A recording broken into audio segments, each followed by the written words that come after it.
தம்பி, உங்ககிட்ட ஒரு விஷயம் பேசலாமா? என்ன பாட்டி, என்கிட்ட போய் பேசலாமா அது இதுன்னு எதுக்கு பெர்மிஷன்லாம் கேட்டுட்டு இருக்கீங்க? என்ன விஷயம் சொல்லுங்க. அது தம்பி, நான் உங்ககிட்ட என்னென்னமோ பேசணும்னு நினைக்கிறேன். ஆனா என்னோட சந்தர்ப்பமும் சூழ்நிலையும் உங்ககிட்ட எதையுமே என்ன பேச விடல. என்ன பாட்டி என்னென்னமோ சொல்றீங்க? என்கிட்ட பேசுறதுக்கு உங்களுக்கு என்ன தயக்கம்? எதுவா இருந்தாலும் சொல்லுங்க.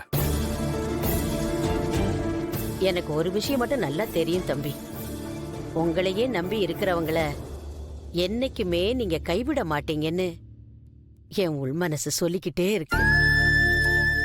கடவுள் யார் யாருக்கு யாருன்னு ஏற்கனவே எழுதி வச்ச விதிப்படிதான் ஒருத்தங்களோட வாழ்க்கை இன்னொருத்தங்க வாழ்க்கையோட ஒண்ணு சேருது. ஆனா நாம அந்த வாழ்க்கைய அழிச்சு திருத்தி எழுதணும்னு நினைக்கிறோம்.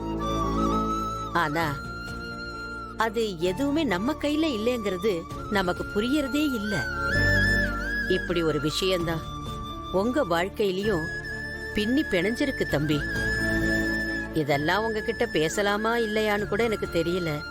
பாரதி உங்ககிட்ட அப்படி பேசினதை கேட்க ரொம்ப சங்கடமா இருந்துச்சு. அவளுக்கு உலகமே அவ குழந்தைங்க தான்.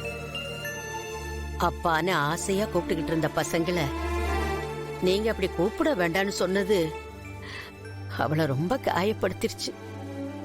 நேத்து நீங்க பசியில இருக்கீங்கன்னு தெரிஞ்சதும் அவளோட அந்த காயம்பட்ட காலோட அந்த நேரத்துல போய் சமையல் கட்டுல நின்னு உங்களுக்காக அவள் உப்புமா செஞ்சு கொடுத்து உங்களை பசியாத்த சொன்னதே பாரதி தான். பாட்டி என்ன சொல்றீங்க? நேத்து நீங்க தானே அதை செஞ்சு கொண்டு வந்ததா சொன்னீங்க. பாரதி தான் அப்படி சொல்ல சொன்னா. உங்க பசி அறிஞ்சவ பாரதி.